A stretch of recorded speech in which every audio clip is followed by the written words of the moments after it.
না গো, উনি কতটা ড্রিঙ্ক করে রয়েছে, উনি উঠতে পারবে না। আমি একটা কাজ করি, আমি ওয়েট করি, বুঝলে তো। কি বলছো? তাহলে তো তোমার বাড়িতে আস্তে আস্তে সে সকাল হয়ে যাবে। সকাল পর্যন্ত যদি ওয়েট করতে হয় করব, কিন্তু আমি ওনাকে বাড়ি দিয়েই আসবো, বুঝলে তো। এই একটা কার ফোন আসছে যেন। ও ফোন এসছে, দেখো দেখো কে ফোন করেছে। হ্যালো। হ্যালো, আপনি কে? এটা তো আমার মেয়ের ফোন। আমি ক্যাব ড্রাইভার বলছি। আপনার মেয়ে এতটাই ড্রিঙ্ক করে রয়েছে যে বলতেই পারছে না যে উনি কোথায় যাবে। আমি অনেকবার চেষ্টা করেছি, কিন্তু উনি কিছুতেই উঠছে না।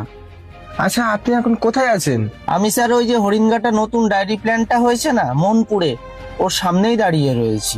আচ্ছা আচ্ছা, ঠিক আছে, আপনি একটু দাঁড়ান, আমি এক্ষুনি আসছি। ঠিক আছে স্যার, আপনি আসুন।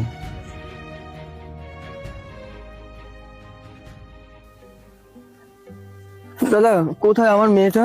এই তো ও শুয়ে রয়েছে এখানে। ভূমি, মা ভূমি, ওঠ ওঠ, অনেক রাত্রি হয়ে গেছে, ওঠ। কোনো ব্যাপার না, হয়ে যায় এই বয়সে মাঝে মধ্যে। আজকে বাবা হয়ে মেয়ের এই পরিণতি দেখতে হচ্ছে। এর থেকে তো ভালো ভগবান ওপরে তুলেই নিত। তোমাকে অনেক ধন্যবাদ।